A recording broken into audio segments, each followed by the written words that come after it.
Wellness Wednesday. Wellness Wednesday. Wellness Wednesday. Wellness Wednesday. Wellness Wednesday. Wellness Wednesday. Wellness Wednesday. Wellness Wednesday. Welcome back, everybody, to Wellness Wednesday. This show where we dive into mental wellness and the mind-body connection. I'm your host, Christy. And I'm Iris. And today we're talking about something that might surprise you guys. It's your gut. Yep, that's right. We're exploring the role of gut health in mental health, a topic that's gaining more and more attention in the scientific and mental health communities. If you've ever had a gut feeling or left feeling butterflies in your stomach when you're nervous, this episode is for you. So let's dive into it, sis. Well, let's get into gut health 101. Let's start with the basics. Your gut is also known as your gastrointestinal tract. It's responsible for digesting food and absorbing nutrients. Okay. But beyond digestion, your gut is also home of trillions of microorganisms, bacteria, viruses, and fungi that make up your gut microbiome. These microbes aren't just for hanging around for fun. They play a major role in your immune systems, your hormone regulation, your metabolism, and yes, your mood. Definitely. Scientists call this connection your gut-brain axis, a two-way communication system between your brain and your gut. Okay. They talk through your vagus nerve, your hormones, immune signals, and even the bacteria themselves. Okay. So, with that being said, how does your gut affect your mental health? I'm pretty sure they're like, why y'all talking to us about this? Yeah, sure.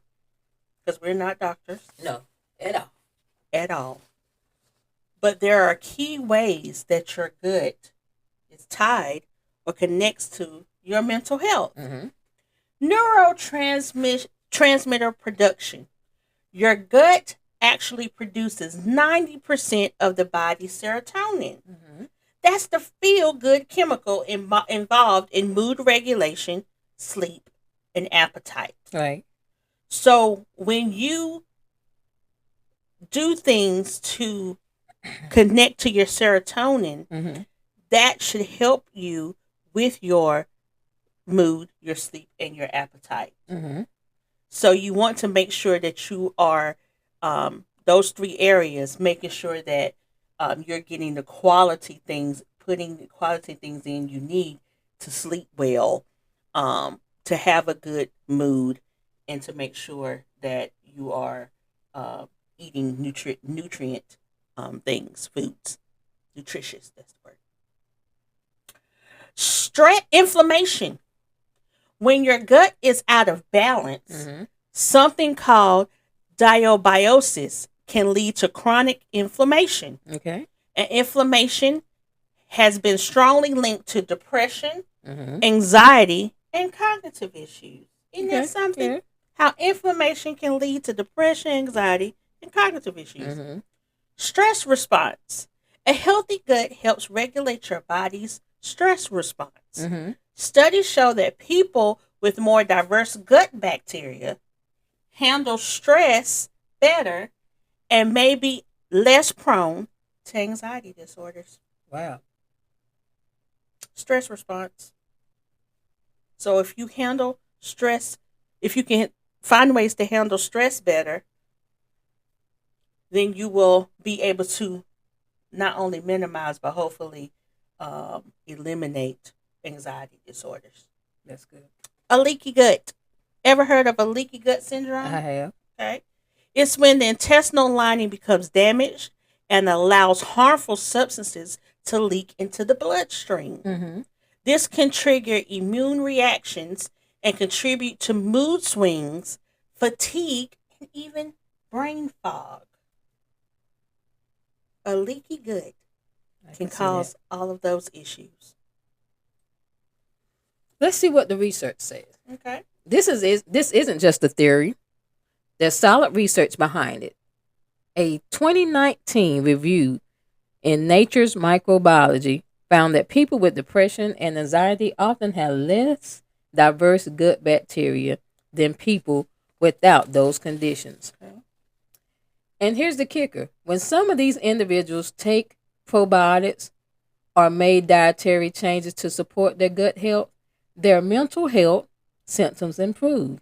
We're not saying it's cured, but we're saying it's a power piece of the puzzle. Powerful piece of the puzzle. That makes sense. How to best support your gut and by extension your mental health. Okay. Let's break that down. 5 simple steps. Mm-hmm. Eat more fiber. Whole grains, fruits, vegetables feed the good bacteria in your body. It's like fertilizer for your microbiome. I know now as I'm getting older, fiber is essential to my well-being. Yeah, right? That's what regulation. Regulation. If you are not regular, we're eating and putting things in, but those things are not coming out on a regular, normal basis, of course it's going to affect your body and then your mental health. Right. If I feel backed up, I feel fatigued because I don't have enough fiber in my diet, that makes sense. Mm-hmm. So fiber is important. Incorporate fermented foods like yogurt, sauerkraut. Interesting, didn't think about sauerkraut. Kimchi, which is something I've been seeing a lot of people showing on social media how good and helpful it is. Miso and kombucha are full of beneficial probiotics. Mm-hmm. As you talk about how essential probiotics are for you. Yeah. So yes, those are healthy things to put in our system to help with that. Limit sugar and processed foods. These can be harmful bacteria and lead to inflammation. Now, neck bones, Kool-Aid, cakes, cookies, and pies, we all love that. But a lot of that stuff is processed, and what we putting in it is harmful. And we wonder why our feet are swollen. Mm-hmm. We're putting vinegar on our foreheads, drinking it. Because we're not watching what it's simple ways that we can turn these things around to get the positive effects. So if you know that you have a sweet tooth, you like sugar, why not try some of the healthy sugars? Right. Like your fruits, your strawberries, your pineapples. Use those type of foods to get to the sugars into your system. Right. Consider probiotic and prebiotics. Probiotics are the good bacteria. Prebiotics are the food that they eat. Mm-hmm. So we need the probiotics, the good bacteria, but we got to also feed that good bacteria. A supplement may help, but always check your healthcare provider first. Yes. Because again, we are not doctors. So consult with your practitioner, your pharmacist, all of those people who are educated and licensed in that, and say, hey, I've been feeling fatigued lately. And a lot of times we think it is depression, but it really is what you're putting in your body. Mm-hmm. They all link. Definitely. Yeah. So if you turn your food around, you might feel better. I know that I can't eat something heavy at breakfast time like spaghetti and think I'm going to be fully functioning for 8 hours of the day. Right. You have to be mindful of what you eat. And then late at night, having a whole Subway sandwich before you go to bed and wondering why you up, you think you having a heart attack and you got acid reflux. It doesn't make sense. Right. We got to do better with that. Stress management. Number 5, chronic stress can damage your gut lining and shift the balance of bacteria. Mindfulness, movement, and therapy can make a huge difference here. So one thing I can say is that when I was in college, I was taking a course that was very stressful. And I was getting sick. And I went home. Mom took me to the doctor and found out I had ulcers. Mm-hmm. So they're asking me, hey, what's going on? Mm-hmm. Not linking how the class I'm taking and the stress I'm under was causing physical harm to me. And so I had to learn how to manage my stress and find better ways to get through that period so that I can get rid of those ulcers and be a little bit healthier. So if I'm feeling good physically, then mentally and emotionally, I'm doing better as well. That's good.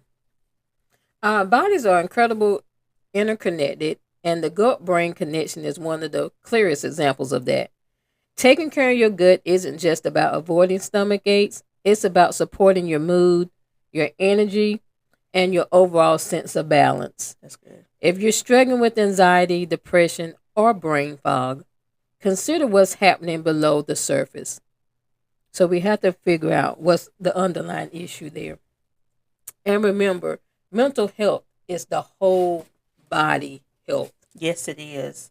We often talk about the surface. We take so much pride in how we look, and we want to put on our best clothes and adorn our garments, our crowns, and all of that.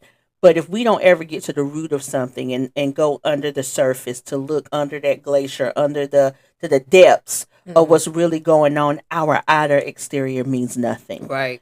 A lot of times, if you picture um, working in a garden, getting to the root of something and really digging in and finding those the trauma, the damage, the fears, the anxiety.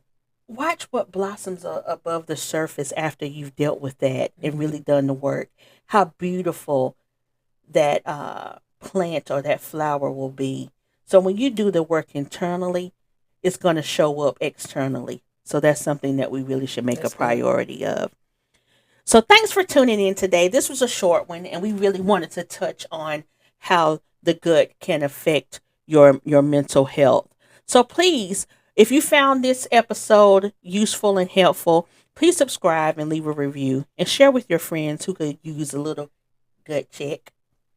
You can find this show's notes and any materials that could be helpful in our link. Until next time, stay well, stay grounded, and take care of your beautiful mind and your gut. This podcast is for educational purposes only. Again, do not substitute this for professional medical advice. Please check with your primary care doctors and those Yes. professionals Most who definitely. can really assist you with your gut and your physical health. Always consult with them for personalized guidance. We look forward to seeing you guys next time. Bye bye.